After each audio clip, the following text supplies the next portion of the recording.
Florida State football season, less than 2 weeks away. We're finally on there. There's football this week, and so we had to bring on someone who covers it on a national level, Richard Johnson with Sports Illustrated Split Zone Duo. Richard, how's it going? It's going good, man. It is very, very nice to finally talk about some football. The football is palpable, especially after covering the weeks of the realignment stuff around here. The future's great. We'll get to that. I was going to say, it's a lot of the realignment stuff the last couple of weeks. It's the fault of folks just a few miles away from you. No comment. That's on them. No comment. Well, I guess let's start. We might end up there in the end. Let's start on Florida State. Obviously, Mike Norvell coming off the big breakthrough season, kind of Florida State. I mean, this is the newfound expectations definitely for him in Tallahassee. I'm curious, you've been covering on a national level college football for a while now. I guess your impressions of, conversations you've had with Mike Norvell, or just your impressions of the coach he is, the person he is, and the job he's done at Florida State. Yeah, I think Mike is really sharp. I came down there in March of last year, sat with the whole offensive staff for a day and kind of talked through some things with them. Wrote a story on offensive coordinator Alex Atkins.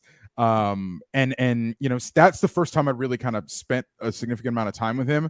And I've run into him a couple times over the last couple months, ACC meetings in Amelia, he was a lot more chill. He talked about not having the patience to play golf, which was a lot of fun. And really funny.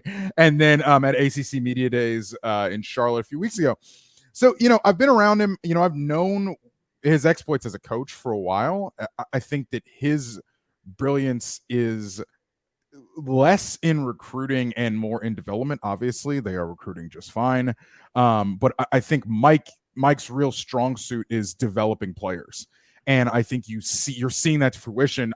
I mean, Jordan Travis is probably the greatest example of that, right? It's a guy who the last coaching staff was about to give up on, and he's going to change positions, and then Mike comes in and says, "Hey, I see something in you, and I think you can be the man here." And they've worked with him, and they've been patient with him, and they've let him go. And obviously with all the pieces that they're bringing back this year, you're just seeing players that this coaching staff has been able to identify over the last kind of year and change, 2 years, and bring a group of players together and get them to play to the best of their abilities. I mean, you saw the running backs that he put in the league at Memphis.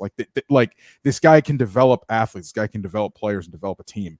And that's where I think their biggest strong suit is. Yeah, I know you're a guy who watches a lot of film, kind of student of the game type guy. What do you make of Mike's offense? I know that's something he's kind of become revered for as well. He's kind of done more with less, it's felt like. And that's what I mean. If the recruiting is at the level it's at now, it kind of feels like it makes it a bit of a scary proposition. Yeah, absolutely. If you've got a great scheme and you inject better players into that, obviously 1 + 1 is 2 there. I love on offense the way they structure the run game. They use counter a ton, and they layer things on top of counter, which is that play you'll see where two offensive linemen will pull from the backside of the formation to the front side of the play. And, we've been running counter for 50 years. I mean, Washington was doing it in the 80s to get to the Super Bowl. Nebraska was doing it in the 80s and the 90s.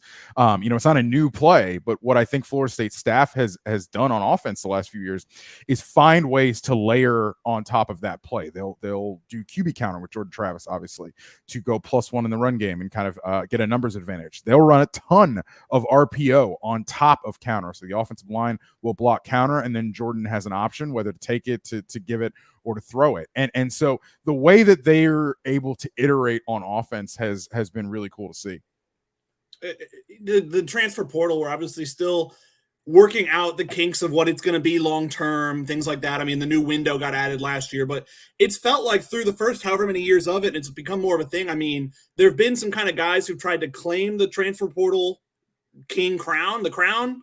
Lane was an early guy, Mel Tucker at Michigan State, but I feel like Mike Norvell's been the guy with staying power. I mean, being out there this preseason, I can tell you that the hit rate's high again. I guess I don't know your conversations with him, or just your impression of what he's done through the portal. Yeah, I don't think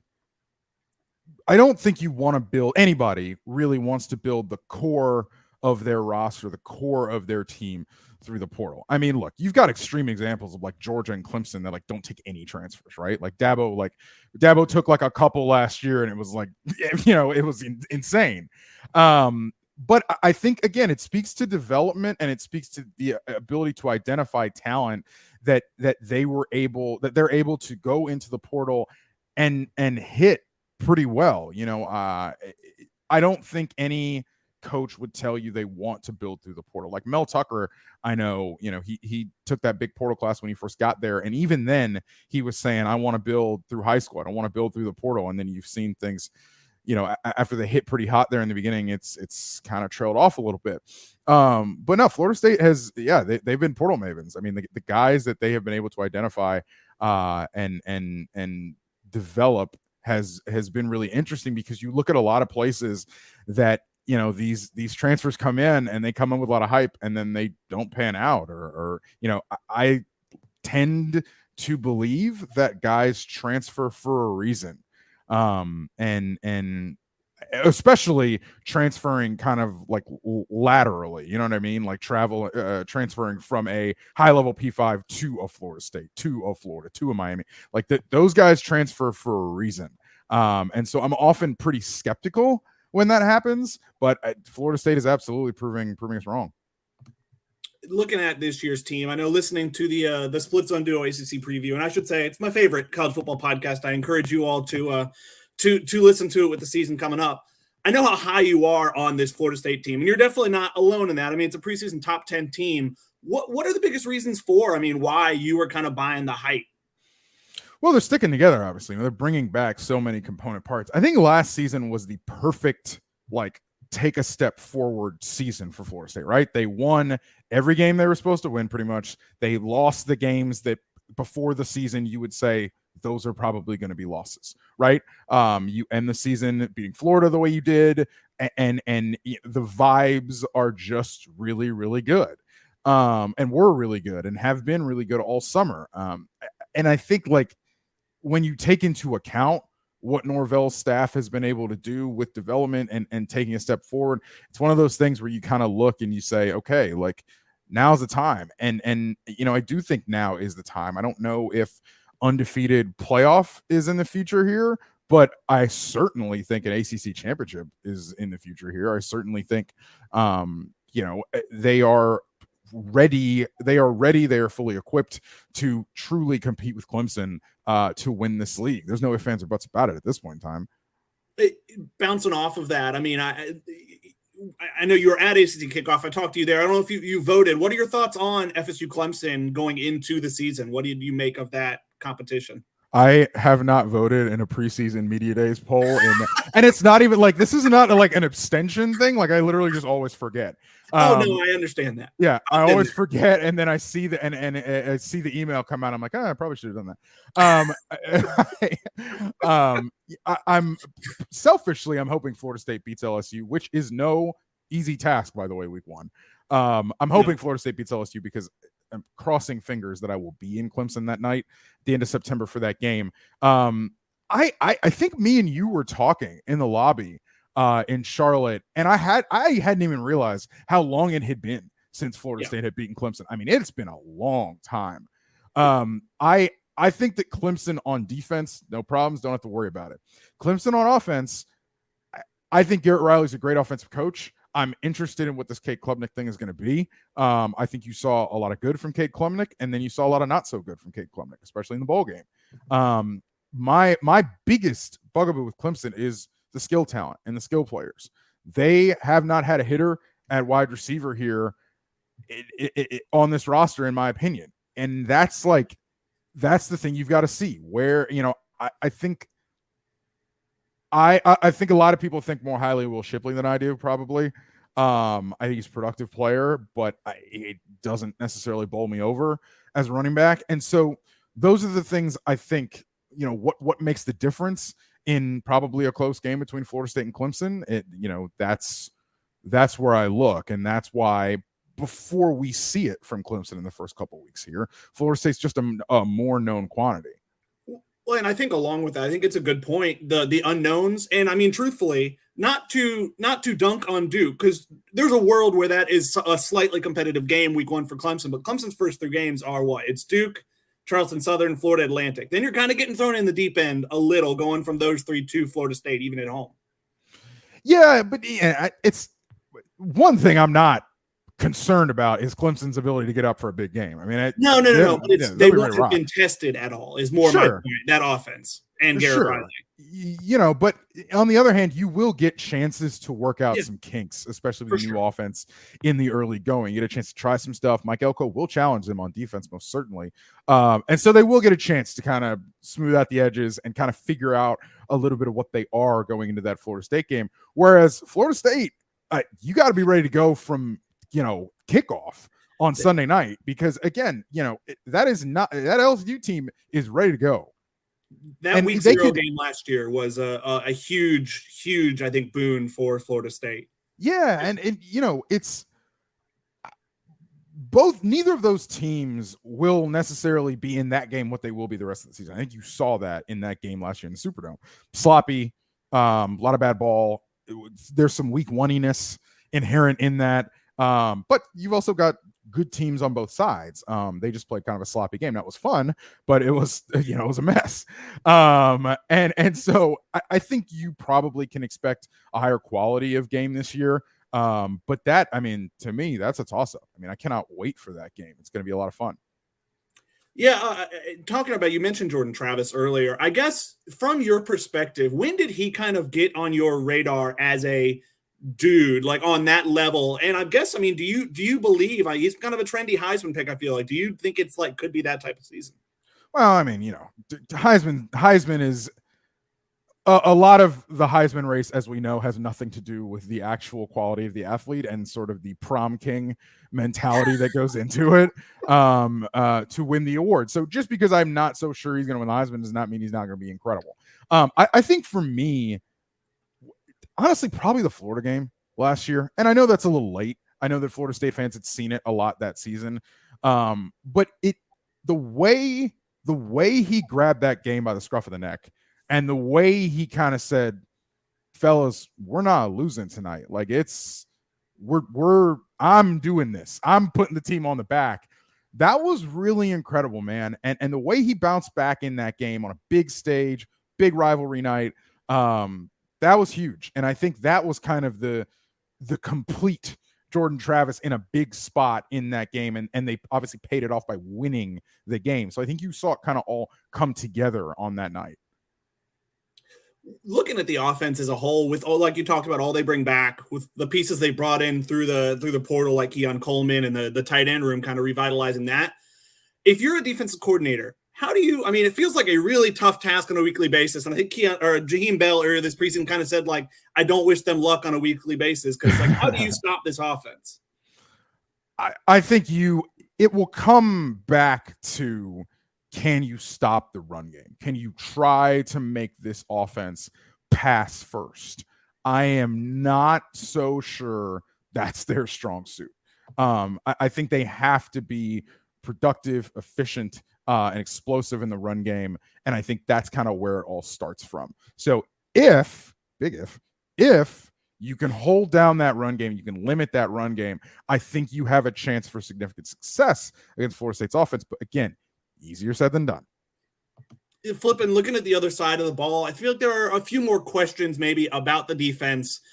I think some Florida State fans would tell you, I know they were, first in the ACC in passing yards per game last year, and that's kind of a meaningless stat, really. But I think Florida State fans would tell you that wasn't the best secondary in the ACC. I guess, what do you make of the defense, and is that the side of the ball you're looking at? If they're not contending for the ACC championship, that might be kind of where it happened?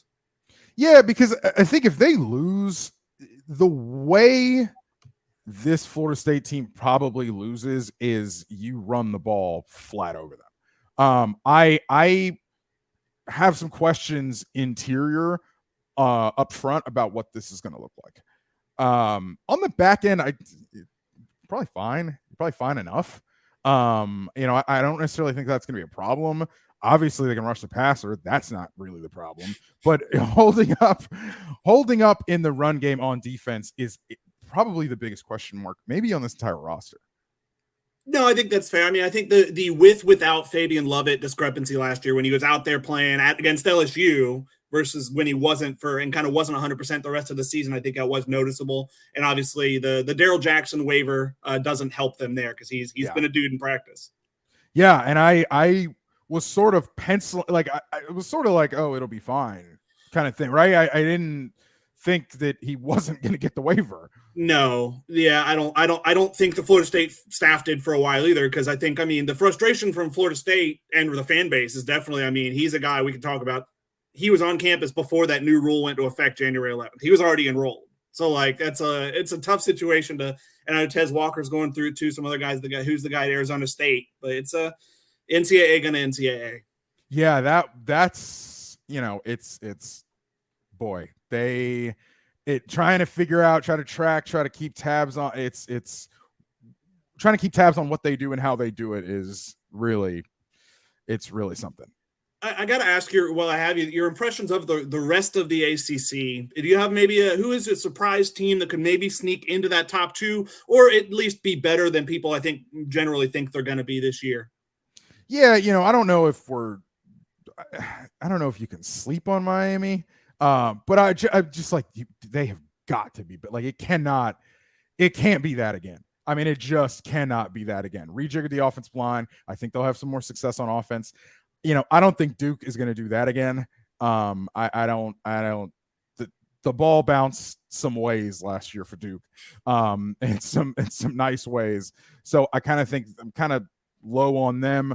I think you look at Louisville and you think, can they kind of be that third or fourth team in the ACC? Pitt, I've slept on Pitt before and I've gotten screwed over. So, all right, Pitt, like it's say what you want about them. They have an identity. Narduzzi is going to have them at a stable floor of what they are.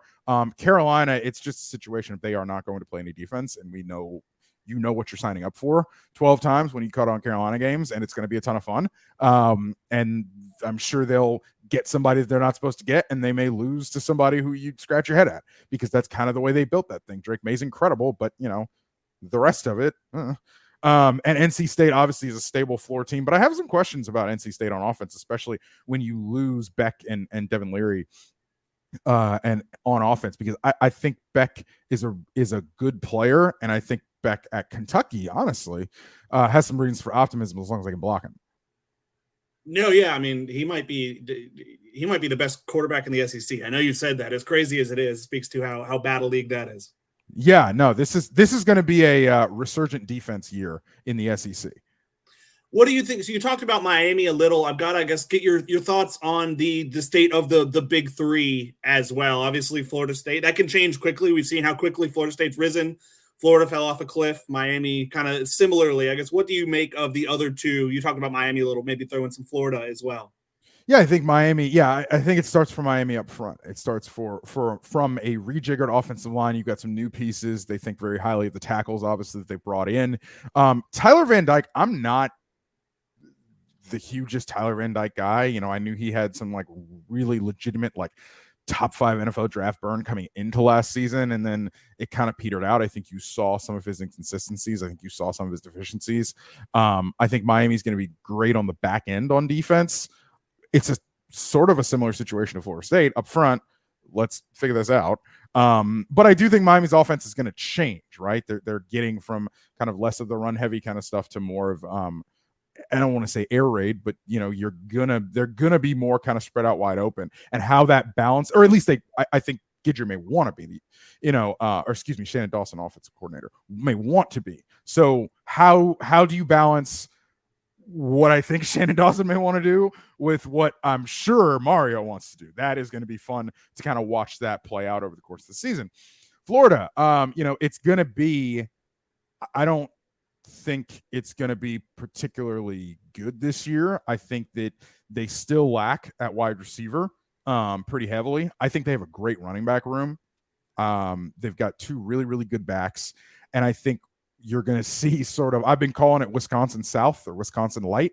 I think they're going to have to try to run the heck out of the ball and try to win games that way. I think they're good up front on defense, honestly, as well. So I think you sort of do that blueprint where you run the ball, play defense, and try to kind of be, I don't think they're going to be 2012 Florida, but I do think they're going to be, this ain't fun and gun. They're not equipped to do that right now, I don't think.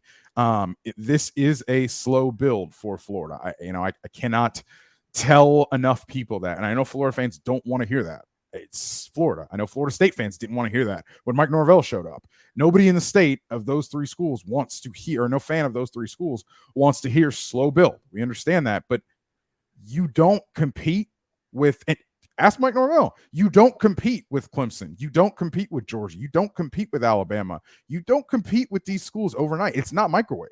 You can get to an SEC championship game. You can get to an ACC championship, but that's not the goals these three programs have. Like the goals these programs have are to compete legitimately for national championships. And I think like even a Michigan, who built it on a solid foundation, has beaten Ohio State 2 years in a row, gets in the playoff and gets slapped around two different ways. Like it's not easy to win these postseason. It's not easy to win a championship, a national championship. And so when you get to a conversation about how to win 2 games in January, it's hard, man. It's real hard when you're coming up against a lot of these, or I guess a couple of these stalwarts, a couple of these programs operating truly at the highest level. Well, and that Florida schedule, both this year and next year, is brutal. It's doing Billy Napier no favors. No, but it's I think a 12-team playoff renders some of those things when that kind of comes in next year. I think it renders some of those things a little moot. I think one of the coolest things about a 12-team playoff is we're gonna hopefully break away from college football's obsession with an undefeated champion. I know an undefeated champion is sexy. It's it's really nice to have a 0 in the loss column, but I think college football has for a long time here kind of weighed too much on the side of undefeated. And obviously the object of the exercise is not to lose football games, but undefeated is only something that's attainable because you play a third of your games against teams that don't deserve to be on the field with you. And that's everybody at the highest level. And that's just kind of the stratification of the sport. So I'm hoping that we get some better schedules, some more conference games, some more intense conference games in our new 12-team reality here over the next couple of years that then create an opportunity where, hey, a Florida State at 12-2 gets into the playoff as a 10 seed, and hey, they can beat somebody. They can beat 2 somebodies, and you have kind of a vibrant postseason here when we get into our 12-team format. Yeah, I think we're going to see more of those FSU LSUs, and the problem is college football schedules so far in advance. That's what makes it but I hope that the games that are scheduled, Florida State has later this decade, a home and home with Alabama and a home and home with Georgia on the schedule. I hope those stick. I worry they won't when the SEC goes to a 9-game conference schedule eventually. Well, we'll see about that because they act like they don't know what they're doing about that. So I don't know. The fan base may not want to keep those games. I would very much personally like to keep those games in the schedule. Those would be 2 fun trips. Yeah, absolutely.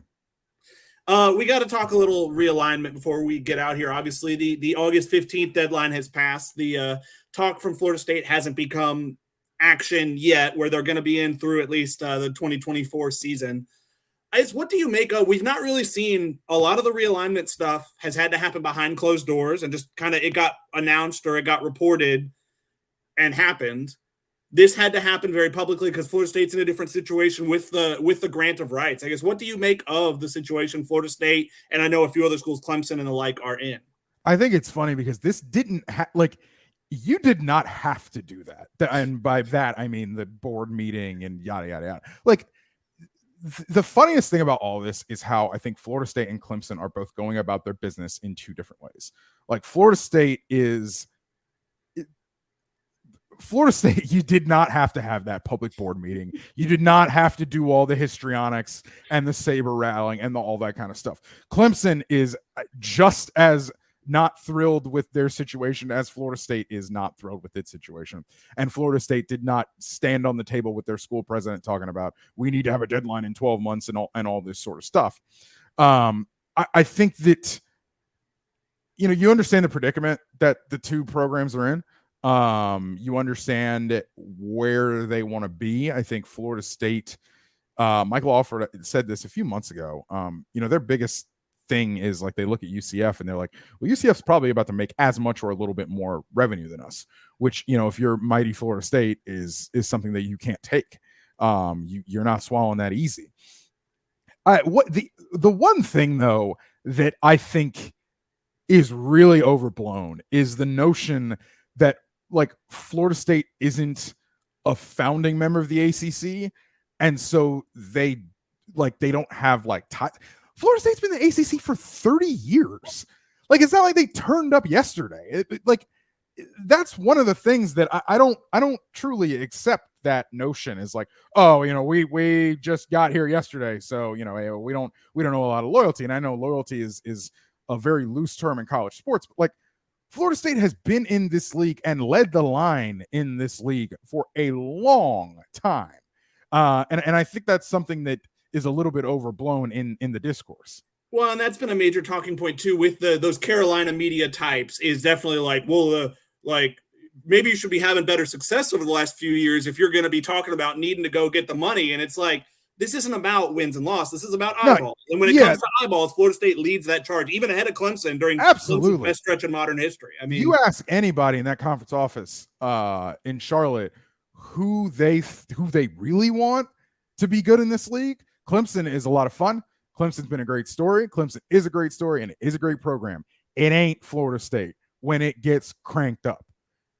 Talking to some people around the program about what the last couple months have been like, it's a little different when things get right in Tallahassee, and it adds a lot of juice to the sport. It adds a lot of juice to Florida State's, obviously, its rivalries, and it's just a different gear when Florida State is what they are supposed to be. It feels like it's reached a point now where it's like people are saying, obviously, it's not going to reach 2036. It may not even reach 2030. There's so much unknown still because the grant of rights. I mean, it probably, if Florida State truly wants to get out, it's probably going to come down to a legal battle. How quickly do you think things could happen on that front? Real quick, because I don't think that the days of realignment taking like at a glacial pace are done. I think we're going to have a little bit more machinations here in the next few years. And then honestly, I think over kind of a medium to long term, we're probably going to go back the way we came as far as some more regionality, all that kind of stuff. But we've got to get through some things. We've got to go through some growing pains. And then everybody's going to turn up in like 10 years and think and realize, hey, this is kind of dumb. Let's go back to regionality. So look, Florida State's got a year, between now and next August 15th to figure out whether they're going to be in the league until the end of 2025. I think that there are a lot of people in college sports that for a long time have been waiting for somebody to test a grant of rights. I think a lot of people think that legally it can be defeated. That does not mean it actually can. I think that a lot of people discount the second portion of the grant of rights, which is copyright law. The grant of rights, and I'm sure many of your listeners know what a grant of rights is, but effectively you grant your rights to the conference office in this case. So the ACC owns everybody's rights and bundles, sells them together on the open market. Some leagues have that, some leagues don't. The SEC doesn't really need it because you're not leaving $65 million a year on the table. So obviously the ACC has this blood oath. But it's not just your television rights that are in this grant of rights. Your copyright rights are in there too. It's the second provision of the grant of rights. If you Google the contract, it's out there on the internet. You can read it. Copyright law, as I understand it from people that I speak to, is about as founded a legal precedent as we have in this country. Like, copyright law is in the Constitution. It's in the walls, baby.